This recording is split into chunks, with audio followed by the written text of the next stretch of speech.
my commentary on Isaiah 53, verse by verse, as it covers me. Not Jesus Christ, not the people of Israel, the Jewish people. Isaiah 52 ends with verse 12. Isaiah 52, 13, 14, and 15 is a completely new chapter. The very beginning of Isaiah 53.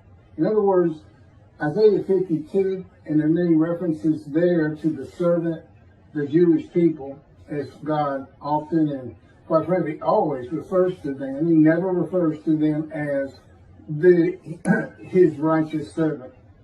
52 ends at verse 12.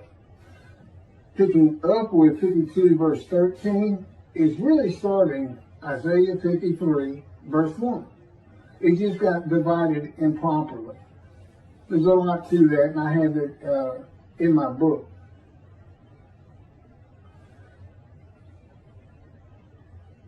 Isaiah 52 verse 13.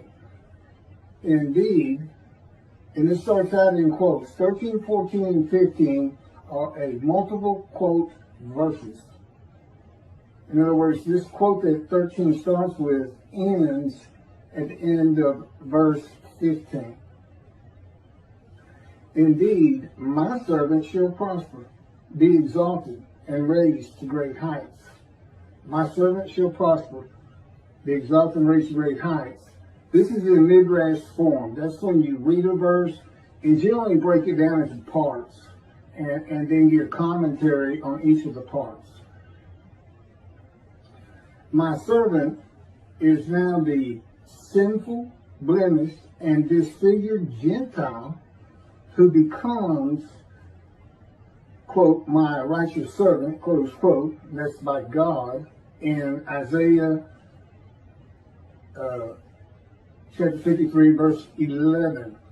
After passing the test of devotion in Isaiah 53, verse 10, when he makes himself an offering for guilt in a covenant with God, agreeing to go through the suffering of God's fire refinement.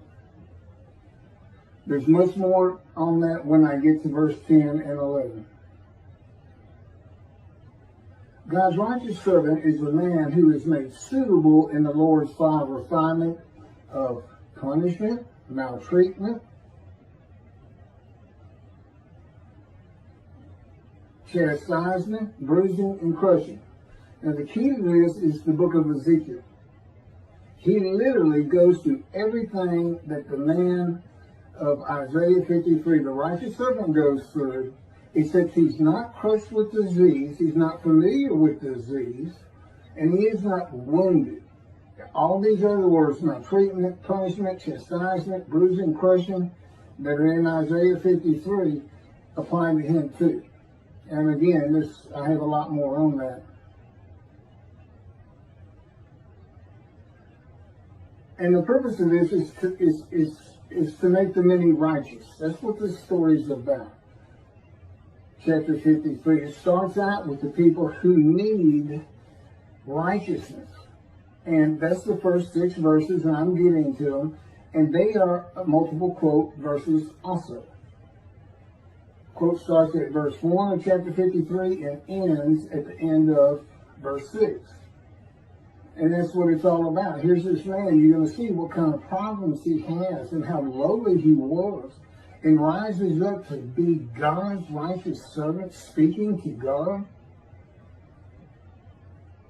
And as it turns out, in the day of the Lord, and you can find this in so many of my other videos, which is this day. Because Jeremiah 31 talks about a time to come, and it connects with Malachi 3, chapter 3, which is the last page of the prophets that God speaks to his prophets, and God prophesies a day of the Lord. And it says, so to make the many righteous, and through him the Lord's purpose might prosper.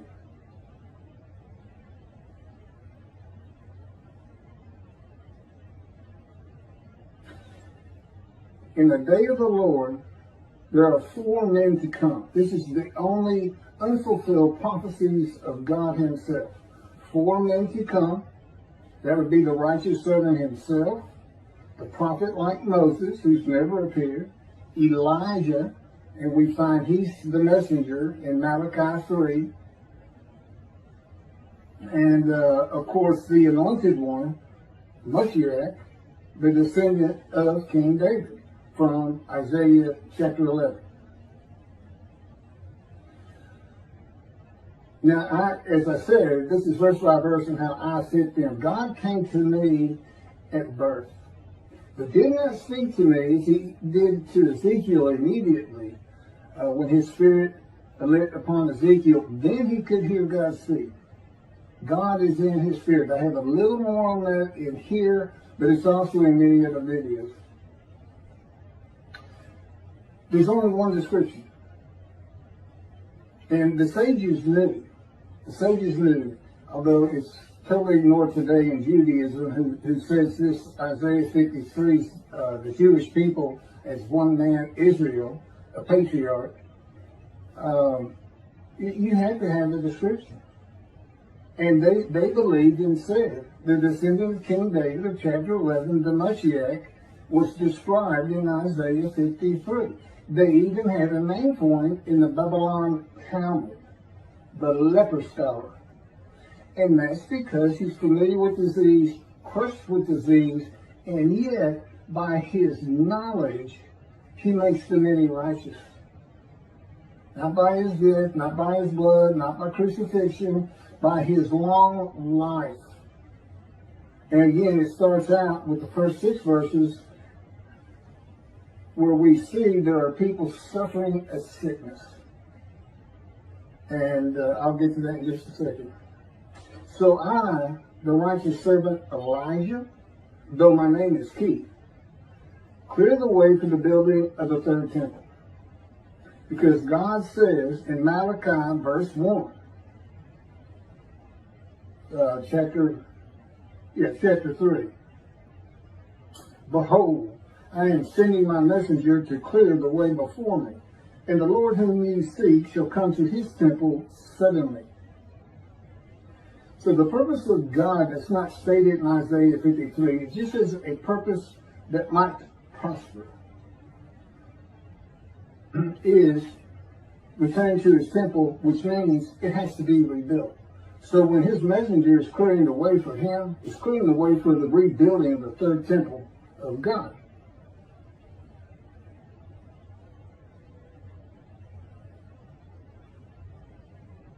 And this purpose of Elijah is a purpose that might prosper also. See, that's the connection. Elijah is supposed to draw the families of the Jewish people back together and do it through Judaism. He is to make them righteous. What is the man of Isaiah 53 called? God's righteous servant, the teacher of righteousness. And for what? A purpose of God that might prosper. Which is what? Building a 3rd temple. And God says, if Elijah is not successful, when I do come, I'm coming with utter destruction. I'm going to strike the land with utter destruction. That's how serious it is to be able to find Elijah. And that's why you have to have a description. 4 men to come, 1 description. It's implicit, it's explicit, and there's no other way to look at it. And the sages would agree with me, I'm quite sure, that you have to have a description of these men.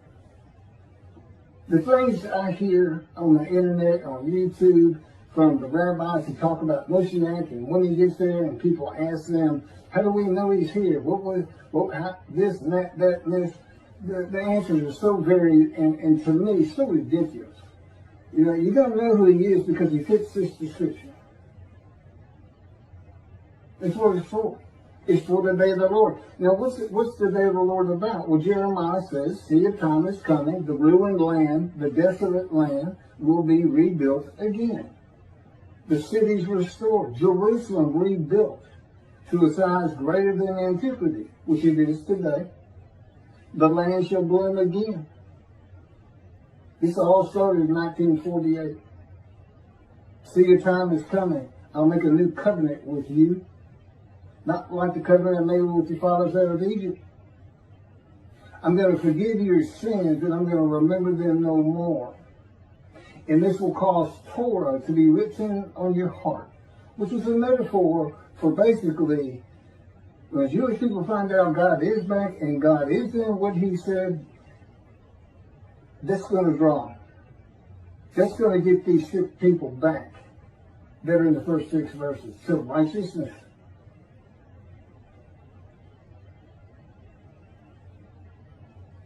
So there's a new covenant.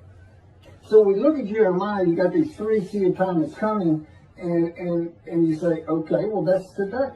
Because the land blooms again, Jerusalem's rebuilt, so the new covenant has to be here.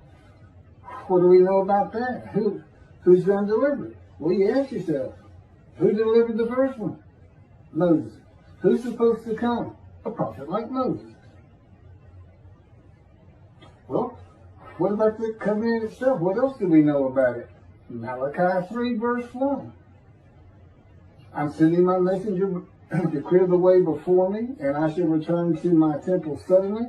And the angel of the covenant that you desire is already on the way. It's the day of the Lord. That's what ties the 2 together. And you got to have a prophet like Moses. You got to have it. You have to be able to describe a man who's a prophet of God. That's number 1.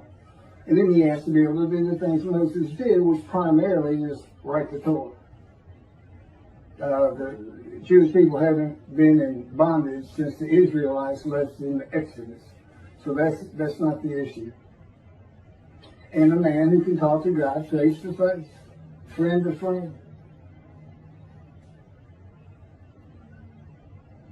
So this is what we're looking for. This is what everybody should have been looking for from the beginning.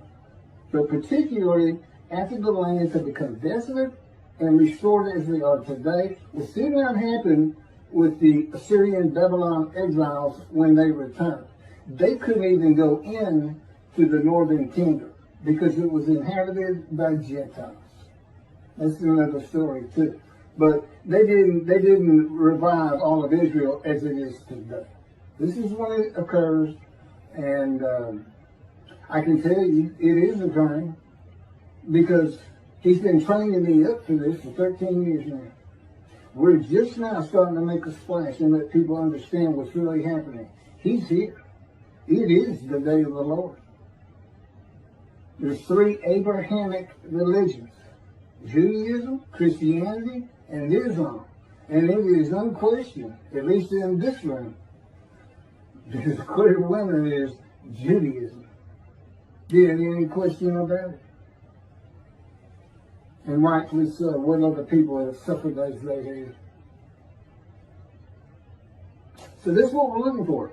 The man being described, when all the verses are taken together, is a sinful man whose life had been lowly, full of grievous events, serious injuries and wounds. A man of pain and suffering, familiar with disease, that the Spirit of God alights upon, to the crown of God's righteous servant who makes the many righteous and rises to great heights. Other scripture says the stock of Jesse. Jesse is the father of King David, which we find in the first verse of chapter 11 of Isaiah. The stock of Jesse that has remained standing shall become a standard to peoples. Nations shall seek his counsel, and his abode shall be honored. That's Isaiah chapter 11, verse 10. I, the righteous servant David, though my name is Keith, will have an abode that is humble when the Lord cuts me off from the land of the living. In Isaiah 53, well, I'll get to it. It happened to Ezekiel too. From the world of material things in society to fit Isaiah 53 verse 8. And in the end, my abode is one to be honored in Isaiah chapter 11 verse 10. From a poor man to a rich man, with the many as my portion, and the multitude as my spoil. Prosperous and held in high regard by many, and the multitude of the Jewish people.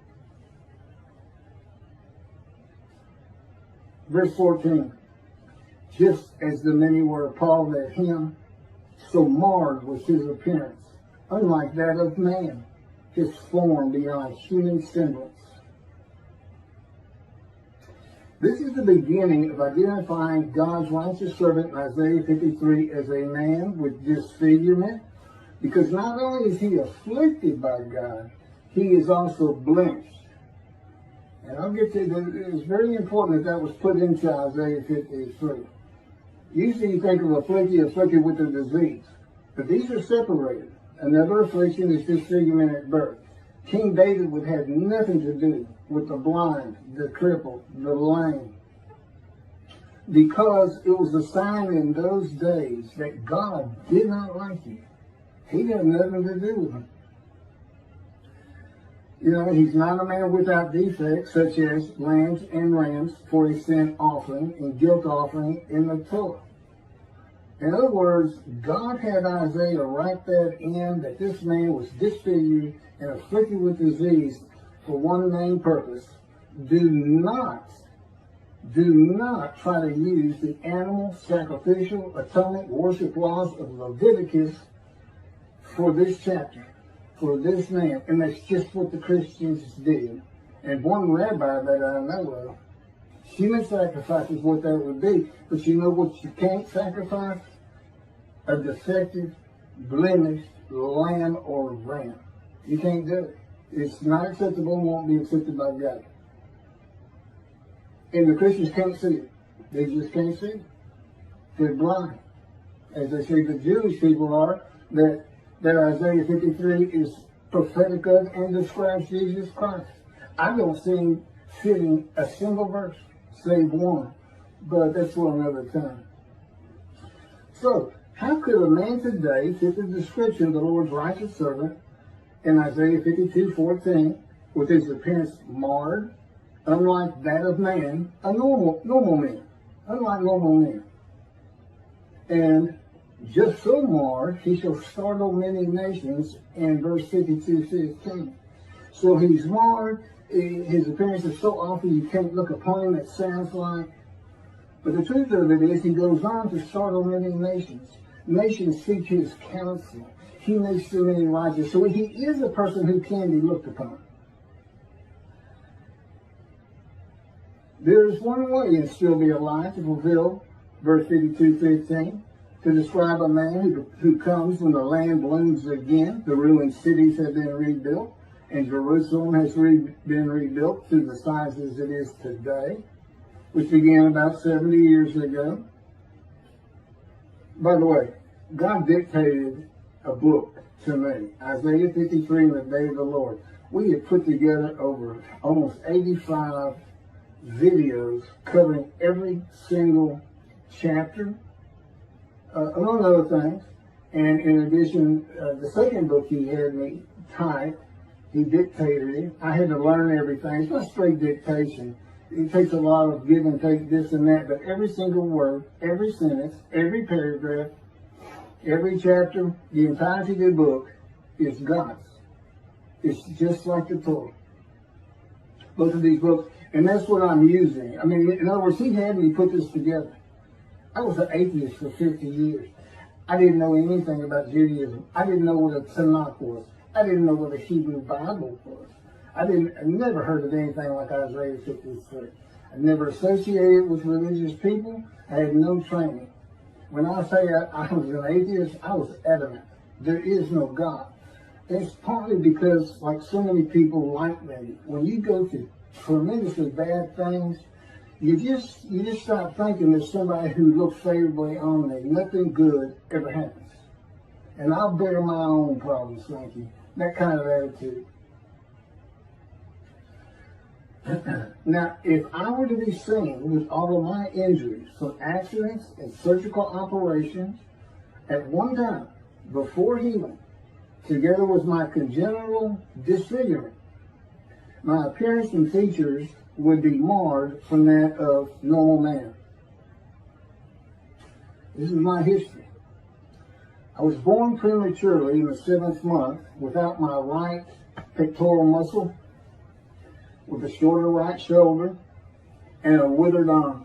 There's just no muscle on it, my right arm. I have a 4-inch wound from surgery to remove tissue above the missing right pectoral when I was 2 years old, my first surgery. My feet would have 3rd-degree burns from standing on the ashes of hot coals at a 4th of July celebration when I was 4. My right knee would be a gaping wound from being impaled upon a broken glass bottle, Coca-Cola bottle. They almost took that leg off. They didn't think I'd ever be able to use it. But you would say a miracle happened. One particular doctor who could repair it walked by that hospital door, and my mom actually knew it. He had repaired my great-grandmother's hip that she broke when she was about 90 years old. And this is back in the early 1960s. So the medicine wasn't near as advanced as it is today. But anyway, he saved my leg. My left knee would be sliced open from broken glass. I crawled over playing a game when I was 11. My 2 front teeth would be gone, knocked out by a telephone receiver when I was 12. Each foot would be pierced twice with nails. Were they 16? I stepped on at a construction site when I was 17. That's a funny story. They went through my shoes and came up through the top. Left foot and right foot. My torso would be opened from the top of my rib cage vertically down to the pelvic bone from surgery to repair a .22 caliber gunshot to my abdomen. It went in through my front right side and came out over here on my left back side. It was just like an angle, almost straight across through me from about 2 feet away.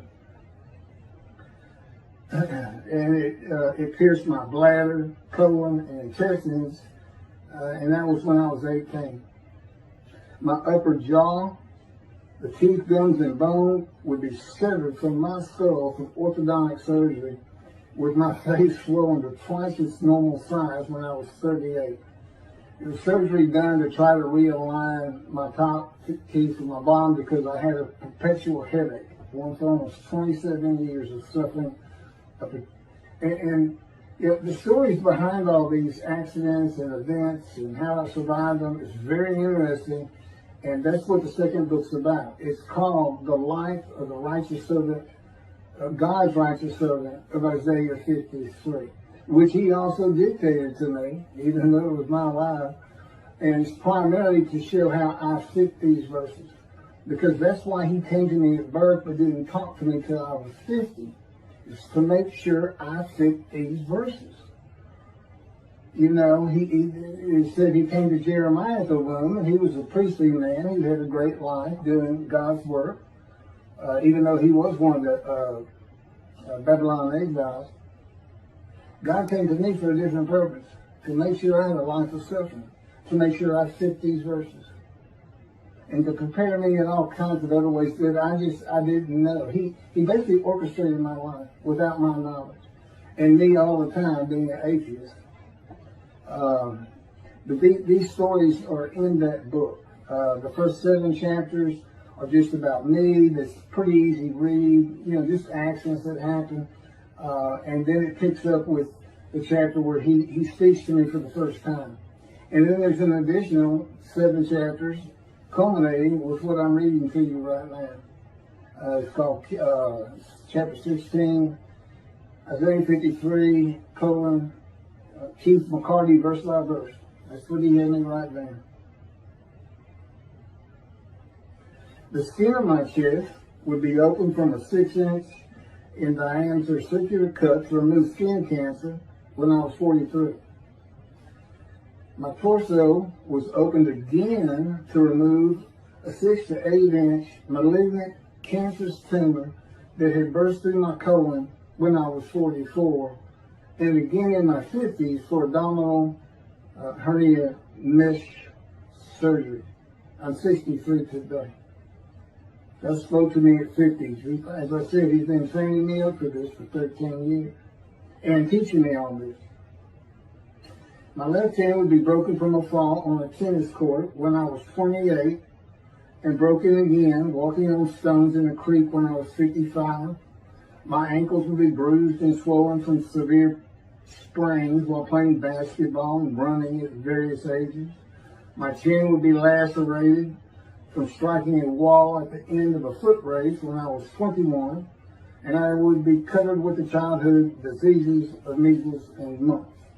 Now, if you could just imagine all that at one time, before healing, you know, it's kind of like the Passion of the Christ. You know, they say he fits all these things. You know, he had nails in his hands and feet, and he had been whipped. I'm sure his back was lacerated. But in any event, this man is supposed to live. This is how a man could fit the description of Lord's righteous servant in Isaiah 52:14, and just so he shall startle many nations. Kings shall be silenced because of him, for they shall see what has not been told them, shall behold what they never have heard. So that's Isaiah 52:15. And I can promise you, Judaism, the rabbis, Christians, these are things they had never been told, and behold, what they have never heard. That's what this is. And, you know, despite this language being in here, and God put it in here for a reason, had Isaiah write it, just as he has me write, just as he had Moses write. You know, that's how the book came together, the Hebrew Bible. He had it all written, not just the Torah.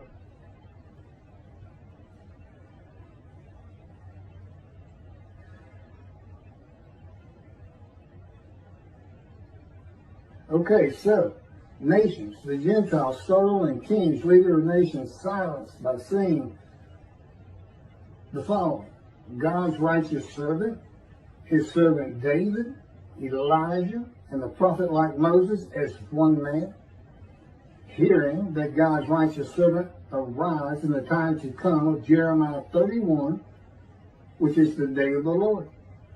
That God's righteous servant is the only man to come who is described in the scripture and is inherently and implicitly the anointed one, David. God calls, you know, they call him King Moshiach, Rambam did. And he's thought of as being a king. Ezekiel, I mean, you know, you only see the anointed one, Moshiach, in chapter 11. And God just says, my spirit's going to light upon a descendant of King David. And then in Ezekiel, and he calls him my servant David, a shepherd. But back when Rambam was writing, and when the Talmud was put together, kingdoms were, well, as you've heard, there was a northern kingdom and a southern kingdom. So if there's a descendant of David coming back, then it's thought that the Davidic dynasty would be resurrected. Well, that's not going to happen today. And God knew when this time to come was going to be, for the most part, to the very day. But, and that Israel will be a democratic country. So, forget all the kingdoms and this and that you hear taught about this Messianic era that the rabbis teach.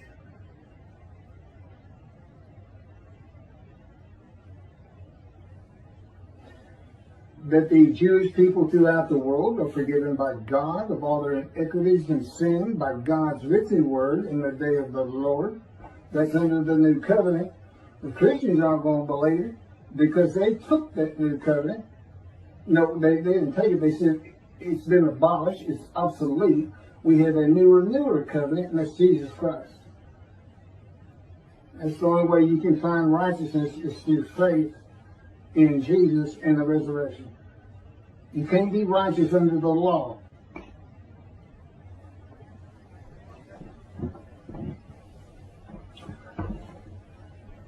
Okay, I can only put a half an hour on my camera at a time, and it just ran out. But let me pick back up and keep going. That heaven is being created for only the Jewish people. That God's righteous servant, like Isaiah 53, is a Gentile. That's going to floor everybody. There are Christians who believe that man describes Jewish, and you can better believe Judaism does too. Even though not the name described in Isaiah 53, but the Moshiach of Isaiah chapter 11. But he's not. And God had good reasons for that. Very good reasons. And that's in the beginning. When we make it to Israel, I'm going to convert Orthodox and become a Jew. That Jesus, being a Jew, cannot be God's righteous servant. And there's one reason right there. Isaiah 53 can't be used for human sacrifice. You cannot use Leviticus. The unblemished Lamb of God cannot be in Isaiah 53. He had to be an unblemished perfect lamb, and he was. This man's afflicted with disfigurement and blemished with disease. And they just can't see it. But God knew they would. And that's why he put it in. And that's why I've had to suffer all these things. Oh, he gave me the cancer.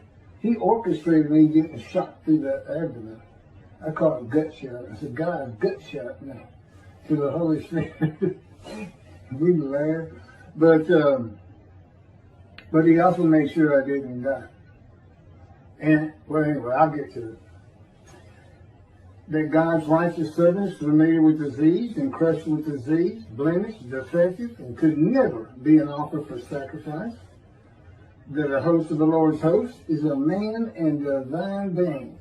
Now, I know Judaism doesn't know what that is, because Jacob wrestled with a man and divine beings, and Judaism says he wrestled with an angel. No, he wrestled with a man who the Spirit of God had lit upon and entered, as we see with Ezekiel, and lit upon, as in chapter 11 of Isaiah, and you could hear God speak. Well, that's two beings. That's the Holy Spirit of God. He's a person. He's also known as the angel of his presence. He's an angel and he's spirit. And I have videos on that. So, and there's God. And they just went to a man nearby and said, wake up. You see this fellow over here sleeping? His name's Jacob. Go jump on him and start wrestling. And then, don't worry about it. I'm going to put the cords of my power around you. I'll orchestrate the whole thing. You won't get hurt. And then through that man, God spoke to Jacob and changed his name to Israel. And that's where it all really starts. It started with Abram, the Hebrew, who became Abraham, but on and on. And that man, if God comes to you, that man was a host of the Lord's host. And I have videos on that. There's 4 or 5 other examples, powerful examples in the scripture on that, but only one place you can place a man as being a host of the Lord's host. It's the captain of the Lord's host. He's right here. That the captain of the Lord's host is a Gentile and a harbinger of God's righteous servant. That would be me. See, I'm a man in divine being. God's Spirit lit upon me, and God is in his Spirit. That God's righteous servant becomes a man divine being when God's Spirit, who is the angel of his presence, the angel of the Lord, and the Holy Spirit alights upon him in Isaiah chapter 11, verses 1 and 2.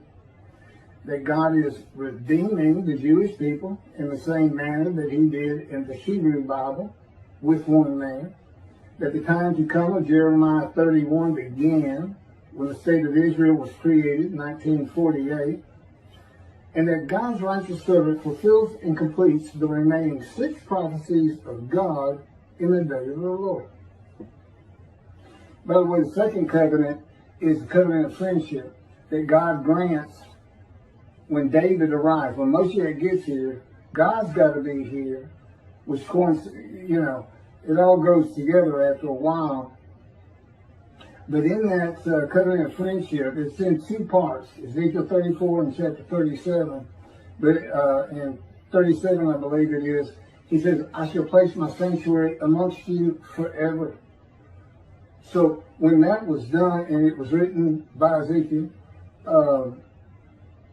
God already knew in the day of the Lord there was not going to be a temple, that he was going to have to place one there, or have it done using his servant to get it going. Now, no single man can do it.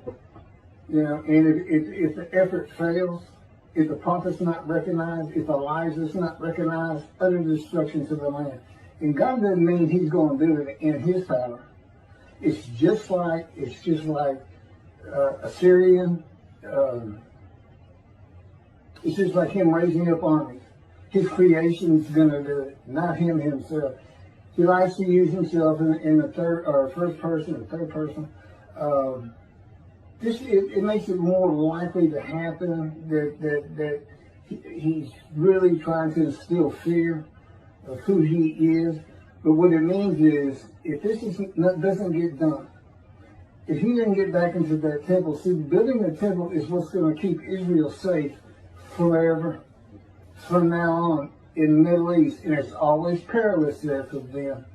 That's what has to be done. And God's saying, if we don't get it done, the day will come, Israel, you're going to be utterly destroyed. There's 7 million Israeli Jews today.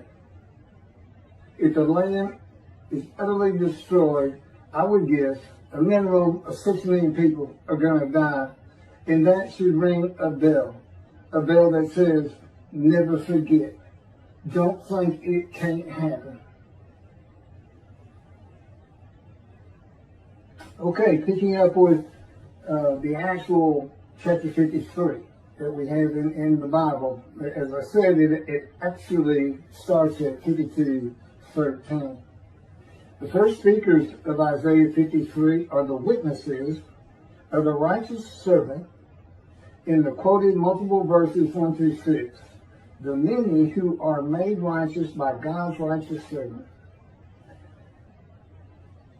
Verse 1. Who can believe what we have heard? I just went through a whole lot of that, and I got some more to add to it. Who can believe what we are hearing? Upon whom has the arm of the Lord been revealed?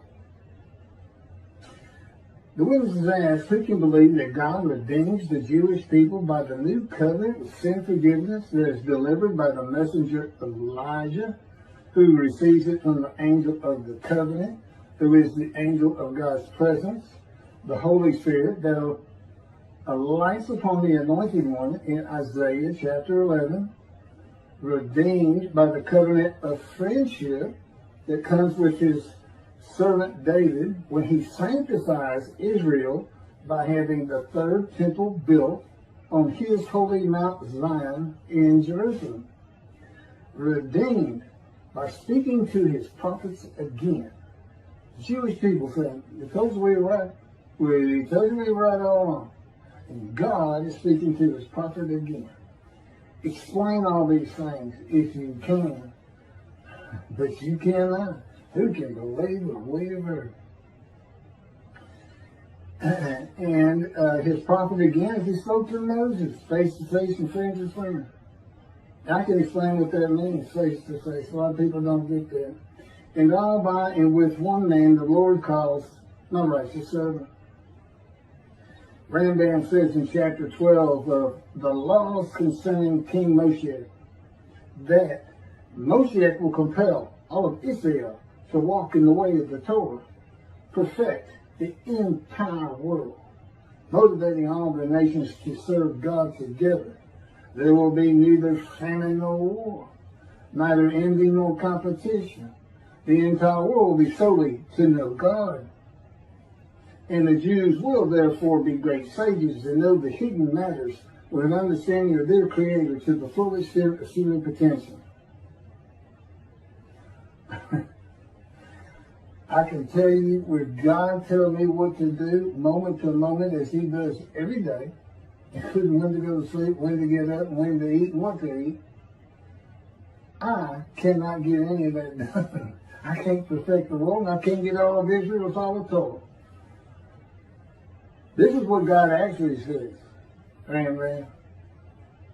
He says, He will send down the rain in its season. The trees of the field shall yield their fruit, and the land shall yield its produce. The Jewish people shall continue secure on their own soil and never be overthrown and uprooted again. If we get that temple built, when we get the temple built. And that's nothing to look at and go, well, that can't be done. No, not today, it couldn't. We're talking about 10 and 20 years from now. Remember, I've been getting a long life. Moses was 120 when he died. I'm 63. I should have been dead a long time ago, 3 or 4 times. But I'll get to some of that. They shall no longer be a spoil for the nations. He will establish to them a planting of renown. They shall no more be carried off by famine. They shall not have to bear the taunts of the nations. Anti-Semitism. He will establish them and multiply them. He will place his sanctuary among them forever. His presence shall rest over them. And when his sanctuary abides among them forever, the nations will know that the Lord sanctifies Israel.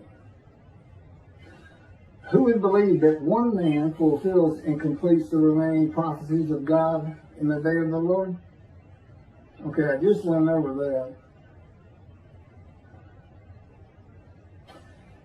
The witnesses report, and who would believe it, that they had not been told by their wise men, sages, rabbis, and theologians that God's righteous servant of Isaiah 53 is a Gentile. In the beginning. Isaiah 63 says God comes from Adam. That is interpreted in Judaism to be Christianity and means he is coming from a Christian country. And of the people, Jewish people, none are with him. Okay, I had some videos. There's so much more information on this. This idea, Adam's associated with Jacob's, who is Israel, Jacob's brother Esau. They're like eternal enemies. And Esau immediately started marrying Gentile women, Edomites and things like this. His whole generations from him are considered Gentiles. So Esau is considered Gentile. And that's why the reference becomes Rome, who were obviously Gentiles. And then it became Christian Rome.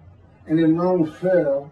And now references are to Christianity, because there's still things God says he's going to have to do with Adam. And of course, there is no Adam anymore. That would have been, it's kind of like Moab.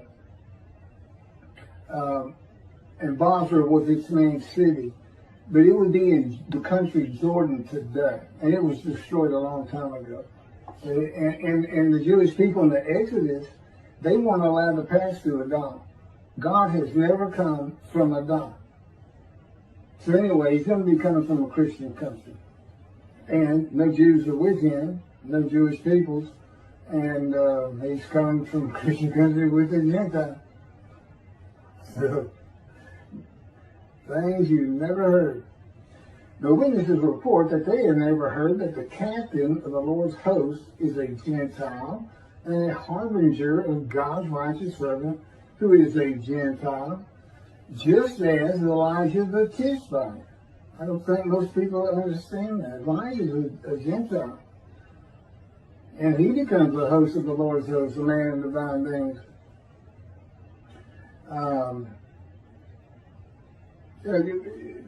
There's no Tishbites in the Bible. There's lots of genealogy, especially in Chronicles. There's no Tishbites. There's no clan of a Tishbite. And it also specifically says, I'm pretty sure more than once, an inhabitant of Ramoth Gilead.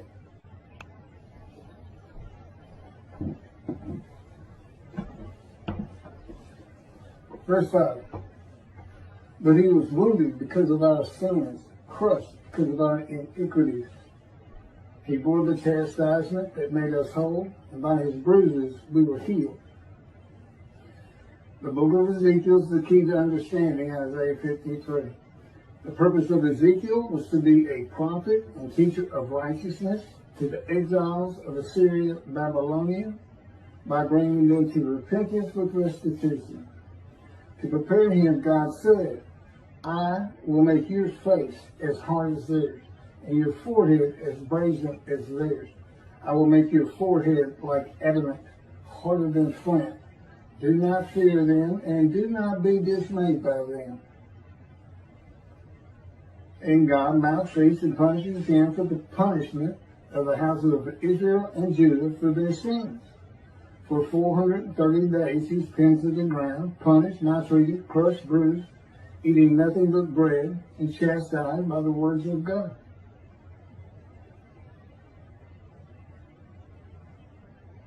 God's righteous servant, that is me, is a man of suffering throughout his life, with persistent hardships and troubles, grievously affected, especially by disease, and severely injured at one time or another. A man of many bruises and stripes. My stripes are my scars. These are the qualities that identify me as God's righteous servant, who makes the many righteous. And I have been wounded, punished, maltreated, crushed, bruised, and chastised by the power and words of God to make my face as hard as the Jewish people. My forehead as brazen as theirs, and like adamant, harder than flint. So I do not fear them, and I will not be dismayed by them. There's a lot more to this process. God's power is involved with changing my emotions and just teaching me and making me more knowledgeable and how to deal with belligerent, mean, ugly people and things like that. But his power has a lot to do with it. You know, he can make me, he showed me this years ago, he can make me completely emotional. I don't fear anything. My adrenaline won't rush. My anger won't spark. I mean, he can do that in his power. And as you can imagine, I'm going to need all his help I can get.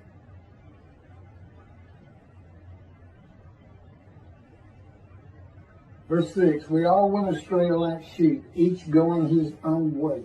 And the Lord visited upon him the guilt of all of us. We all went astray like sheep. That would be the Jewish people. This is verse 6, the last by the witnesses, who are the witnesses and speakers of 1 through 6. They had stopped following the laws of God in one manner or another. As I say, the guilt is visited on him. Well, in verse 10, I offered myself for guilt. That's the guilt we're talking about. Of being sinners. The man is made to be, he becomes God's righteous servant. That's the story of the whole thing.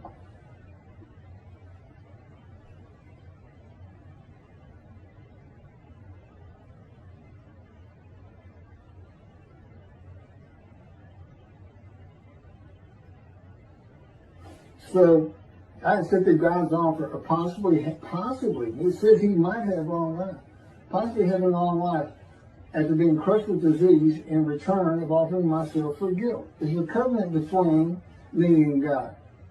God and the Gentile, a covenant.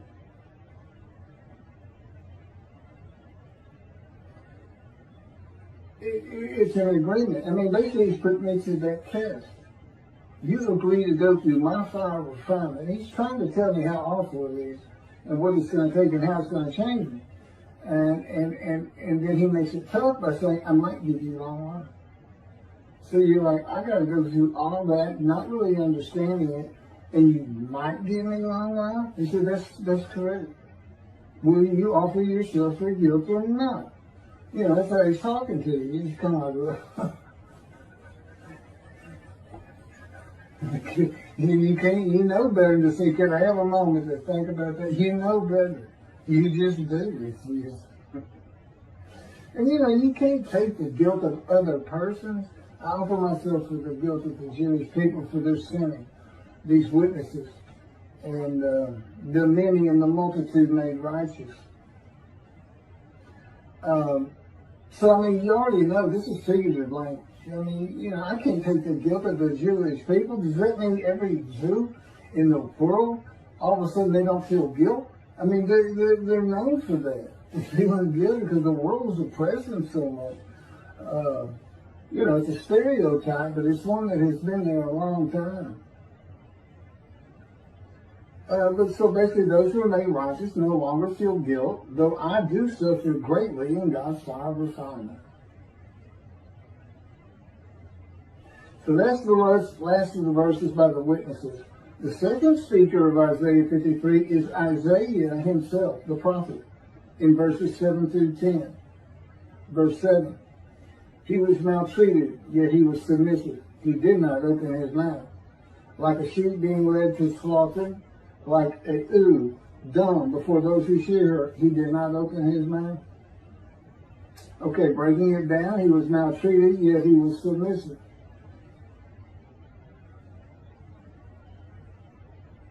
Okay, maltreatment, that's just part of God's style of refinement. I mean, when God maltreats you, let's just say this, you haven't been maltreated until God does it. Is it good? It hurts because it's God. You know, I mean, you know, your wife or your kids maltreat you, that hurts. But until you've been maltreated by God, you know, there's a whole other level to go to. And again, he's just drawing emotion from me to change me. And with God, you're always submissive.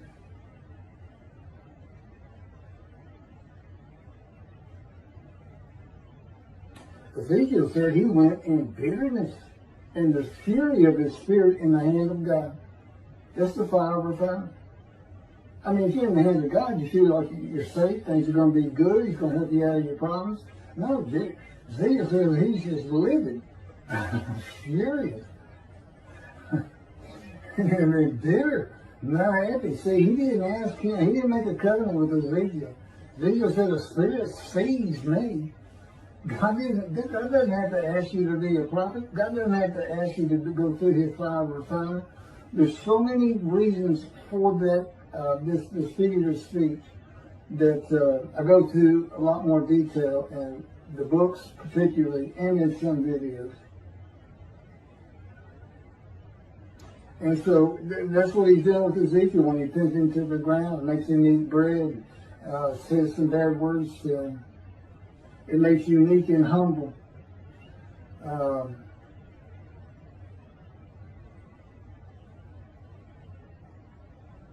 You know, it dulls your emotions. You feel in your anger. And he showed me that he can remove my emotions entirely. He can make me like ice, where absolutely nothing can bother me or feel anything. You know, which as you can imagine, there's going to be plenty of people not too happy with me, like 2 billion Christians and 2 billion Muslims, and probably a good bit of the Jewish religious community. They're just going to say, that's not what we believe. You know, it's religion. I'm still trying to learn it, but I know enough.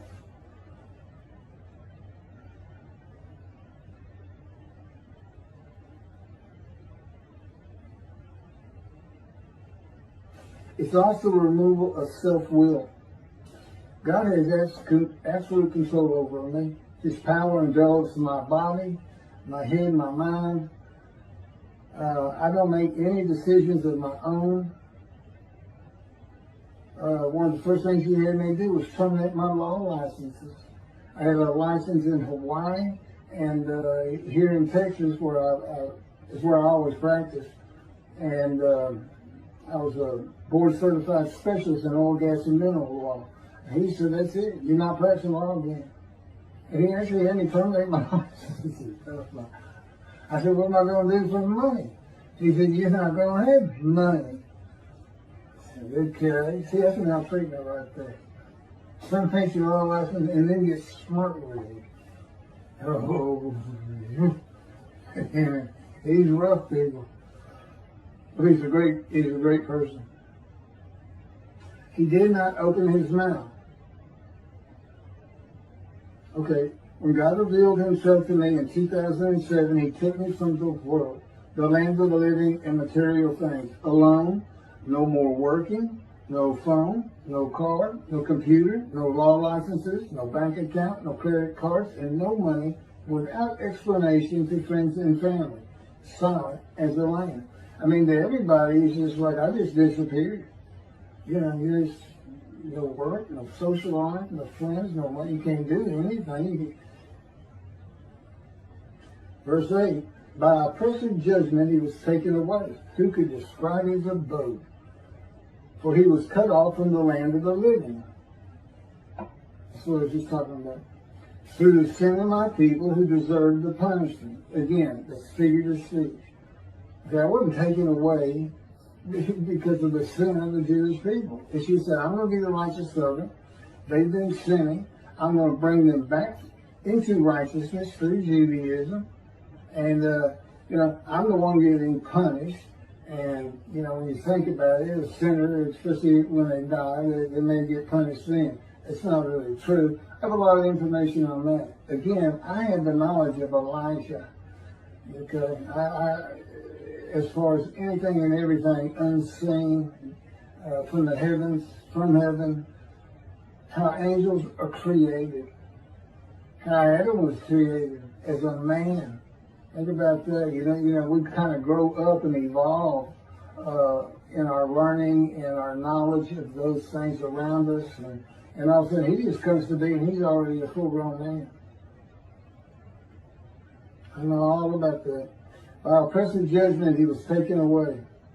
Okay, the oppressive judgment is being guilty and receiving a sentence of imprisonment and maltreatment, chastisement, punishment, bruising, and crushing until suitable for God's purpose. A purpose that includes making the many righteous. Okay, I've written 2 books, as the prophet like Moses would. I put together almost 85 videos now at God's command and direction. The very words I use, and this is the books themselves. And I'm still in the fire of refinement. It has gotten tougher, more painful every year. And he has not let up on me.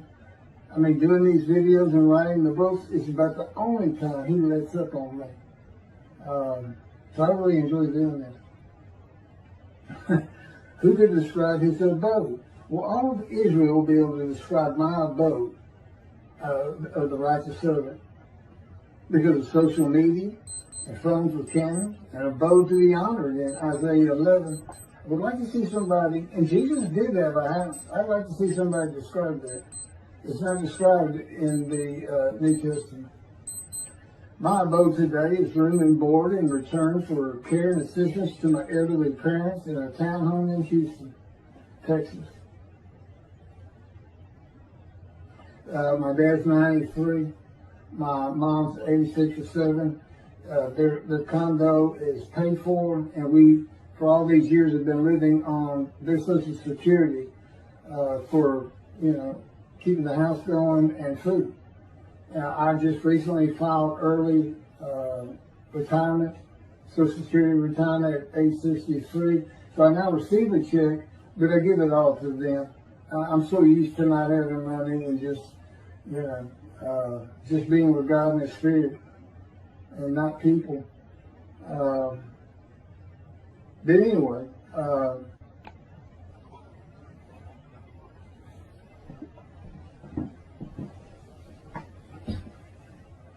verse 9, and his grave was set among the wicked, and with the rich in his death, though he had done no injustice and had spoken no falsehood.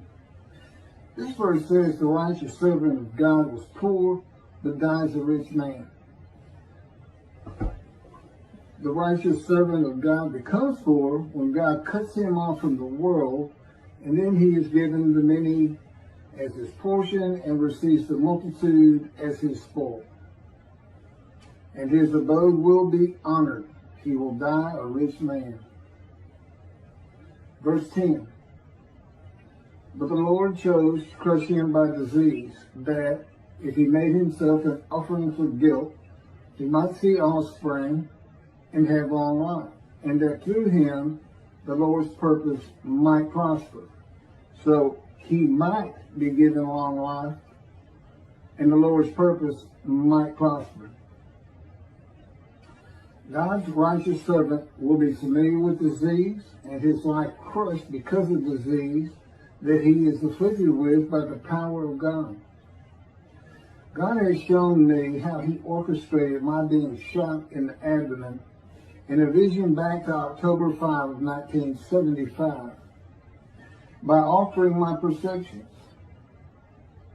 Had he not done that, I would have removed myself from harm's way. And you can also find that in Isaiah chapter 11, I believe it's verse 3, that he will not make judgments and decisions by what his eyes and ears perceive. God will decide what I perceive. He'll decide my judgments, and he decides my decisions and what my eyes see. The bullet passed through my colon, bladder, and intestines. I was 18, and this is when the doctor said a tumor began growing in my colon based on its size when surgically removed when I was 44 years old, shortly after the 9/11 terrorist attack on New York. God tells me that the trauma to my colon activated dormant cancer cells, and in his power, he made sure they did not go dormant again. And now I survived the colon cancer. They had to open me up, just as they did with the bullet wound, from stem to stern. Remove about an 8-inch tumor that had burst through my colon. I had been bleeding internally for months. And it metastasized. It spread to my lungs. I didn't know that at the time though, but so anyway, they removed the tumor, and I took chemotherapy for colon cancer. And then they had me come back in months later and start running more tests, and that's when they found lung cancer. X-rays of my lungs. My chemo had been specific to colon cancer. And then, my dad's sitting right there with me. And they took the x-rays twice, and they showed them to me, and it's just white spots all over my lungs. And they said, the white spots are cancer, and it's too advanced for us to even try and treat. And I said, well, what does that mean? You can't treat it. And he said, it's too advanced, so you're going to die, and you're going to die real soon, as in a month or so. And as I think I've already mentioned all this, but in verse 12 says he was exposed to death. But that was when the planes hit New York. I'm sure I must have covered this in chapter 52, verses 13 through 15. But in any event, I never went to see a doctor again. I mean, I just walked out there and that was it. But I wasn't experiencing symptoms. And I even mentioned that to him. I wasn't coughing, I wasn't hacking up blood, there was no shortness of breath. Nothing to really tell me that I was about to die of lung cancer. And I know now why. God knew they were going to be taking those pictures. And that's when he, in his power, gave me advanced stage 4 lung cancer. And then after the pictures, he removed it. But I didn't know that. And so it crushed my life. But it wasn't because I was, went through this horrible ordeal in a hospital. I've seen pictures of Lance Armstrong, the great bicyclist, what he went through, and of course he came out of it with incredible treatment and surgery. I just left the hospital and never really experienced lung cancer. Now I did the colon cancer. That was brutal. It was really bad. I didn't know what was wrong with me, but not the lung cancer. And that's how God crushed me with disease. And I was familiar with disease, and I'd had skin cancer.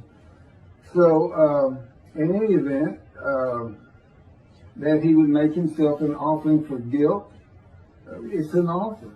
It's an offering of one's self and soul to God for the guilt of the sinning of the Jewish people, in particular the many made righteous who were the witnesses of verses 1 through 6.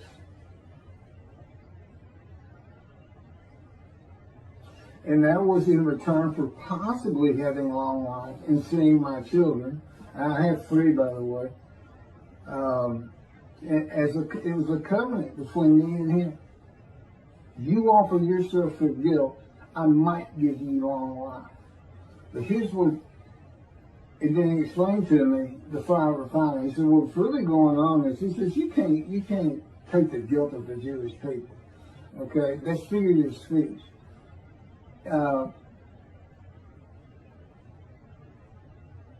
But I did, it's kind of the way it evolved. I mean, at first he put it to me, you just got to do it. And of course, I've been told I was going to die. And here's God telling me, I might give you long life. Well, I'm going to accept that.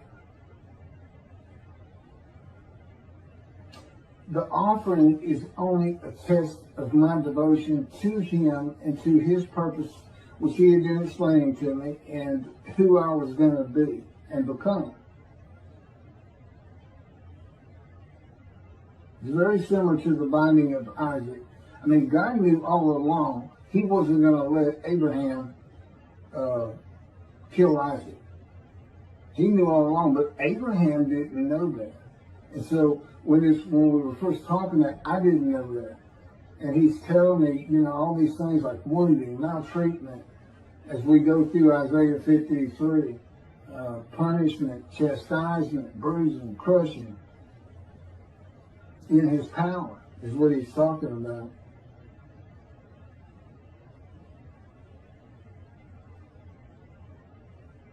So when the test of devotion, will he offer himself for guilt and go through God's fire refinement or not? It's set before me, okay? But here's the kicker. The new covenant had already arrived. In Malachi 3, God says, I'm sending my messenger to clear the way for me, and I'm returning to my temple suddenly. The angel of the covenant that you desire is already on the way. And I often thought about that. Why is he already on the way? I may have even asked that about it, but he didn't answer me, which is not unusual, by the way. It's because of this test of devotion. They're sin-free when he asked me, and I said, yes, I'll accept the guilt of the Jewish people for their sins. There was no sin. That's why the angel with the new covenant of sin forgiveness has already left before God. That's what that's all. That's why that's there. And I promise you, nobody has ever figured that out before. In any event, and that would hold true for Jesus, because he said his cousin, John the Baptist, was Elijah. Well, if he's Elijah, you're at Malachi 3 in the day of the Lord. And that means all the Jews would have been sin-free under the covenant. That would have been the time to come. The time of Jesus, his life instead of mine. Okay, for all kinds of reasons, that's not possible.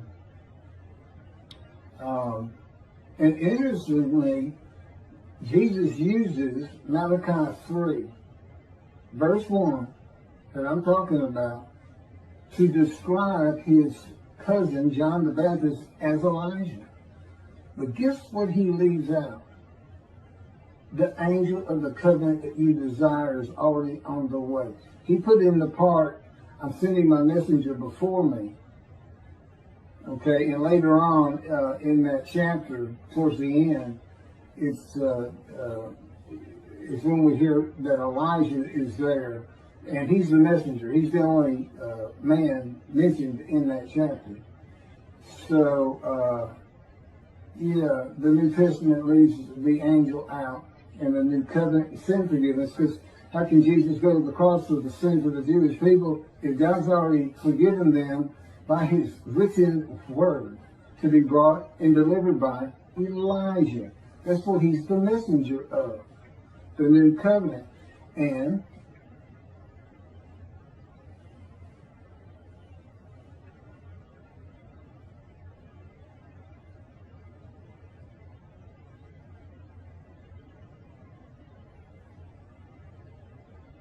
So the reality is there is no guilt or sin for the man to bear.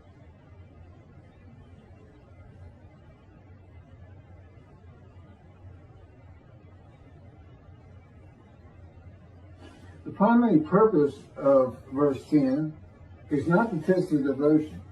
Will you offer yourself for guilt or not? It's to make certain that the animal, sacrificial, atonement, worship laws of the Torah cannot be used for the man described. Because God knew what the Gentiles were going to do. He knew they were going to have that unblemished Lamb of God. That's their story with the Jewish people, and then this story says that the atonement for the Jewish people that Jesus died for was transferred to them. I mean, there's so much wrong in all that, and really, it's so important to read the books. The videos are good, but you know, so much of it is coming out in my words. When God has me right, it just comes out clear.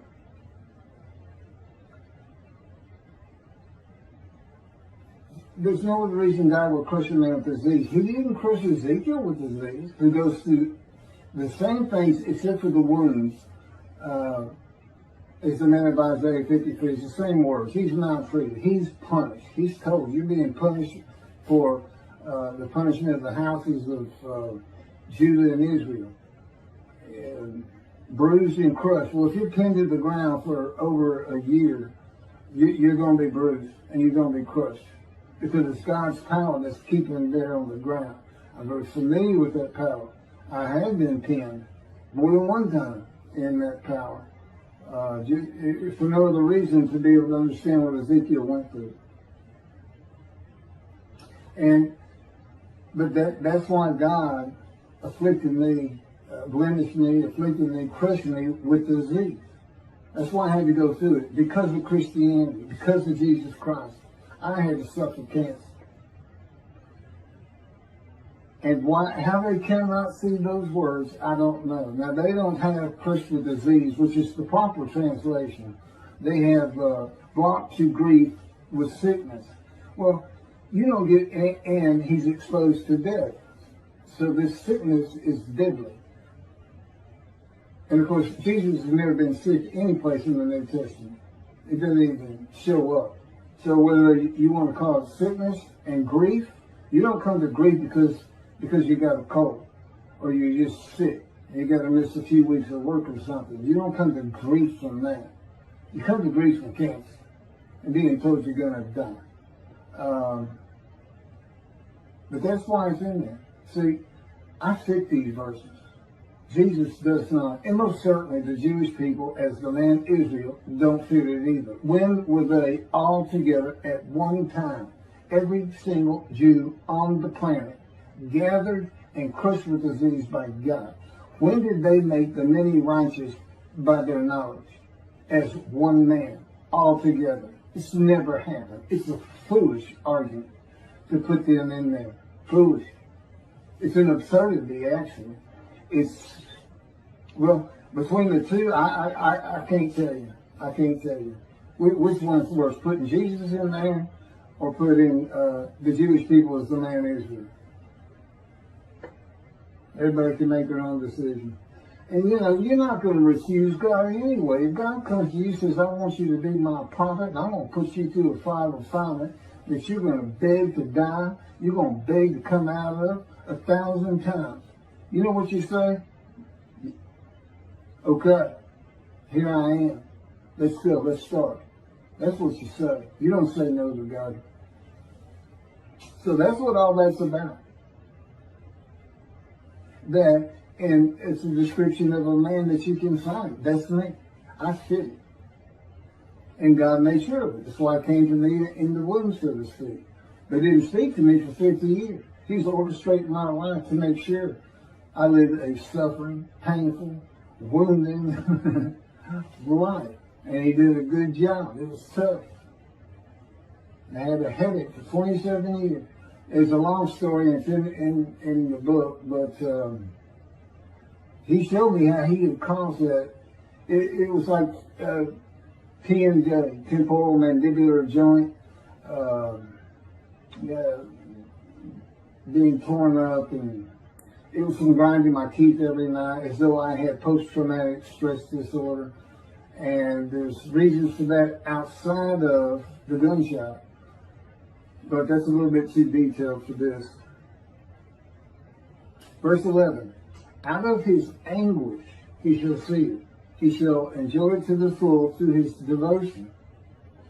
By his knowledge, my righteous servant makes the many righteous. Now, verses 11 and 12, this is now God speaking. Now, he's the final speaker. 7 through 10 was Isaiah. 1 through 6 was the witnesses to the righteous servant who were made righteous. Okay, so out of his anguish he shall see it. He shall enjoy it to the full through his devotion. This is a reference to Isaiah chapter 11, verse 2. Well, one of the attributes of the Spirit that alights upon the anointed one, Moshiach, is a spirit of devotion and reverence for the Lord. The anguish is the emotional and physical pain I have suffered by punishment in the power of the Lord of hosts to make me suitable for his purpose. And his purpose is make my people righteous. I need a prophet like Moses. This is the day of the Lord. I got to get it. I'm promising them in a covenant of friendship that I'm going to place my temple back amongst them. When David's here, Moshiach, the anointed one, all this happens at the same time, and Jeremiah tells us when the desolate lands are restored, when they bloom again, the cities restored, Jerusalem rebuilt to a size greater than antiquity, and it is. It's today.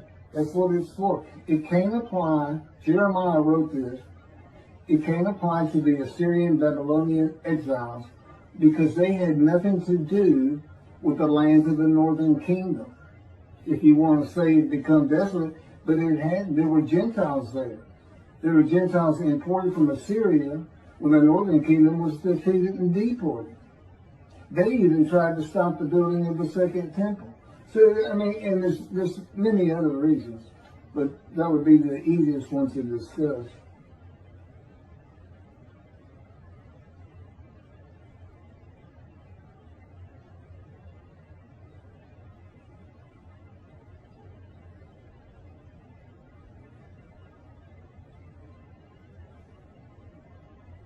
Verse 12. Assuredly, I will give him the many as his portion. He shall receive the multitude as his spoil. For he exposed himself to death and was numbered amongst the sinners. Whereas he bore the guilt of the many and made intercession for sinners.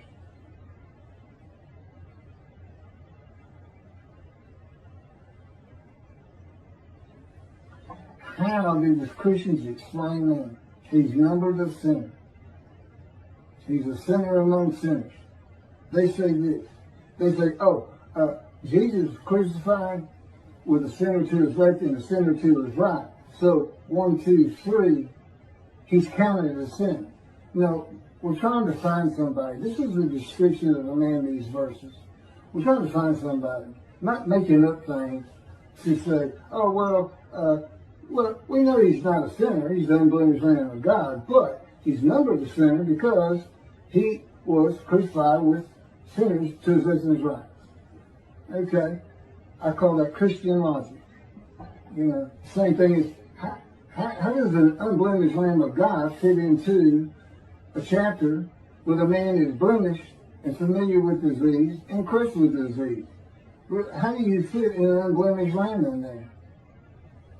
And of course, all that comes back to Leviticus. If you offer a perfect, unblemished lamb for sacrifice, you're forgiven of your unintentional sins of that year.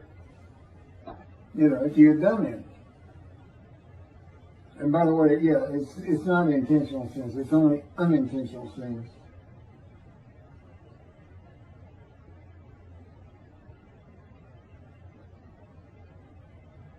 For he exposed himself to death. Jesus was never exposed to death. He died. Okay, he's crucified and he died. There's another time in his life he was exposed to death. You know, when I was born, they told my parents, take him home. Born premature, 7th month. Please just take him home. His intestines haven't formed correctly. He cannot eat, and he's not going to be able to. Just take him home. He's not going to make it. But I did. I survived. There's a story about it. As with so many things, I've been shot in the abdomen. It was 8 hours before I could get to a hospital. I was way out in rural Texas, and they could do anything. You know, and we went to a small hospital, and they said, we got to send you to Houston. We can't do anything. I said, can you give me something for pain? They said, no, your vital signs are way too low. If we gave you morphine right now, you'd just drop flat out dead. That's where I was when I got, and I was still some 6-7 hours from Houston. And I had to hold on with everything I had. I was exposed to death. I was ready to, you know, I just knew I couldn't fall asleep, couldn't shut my eyes. I'd never come back.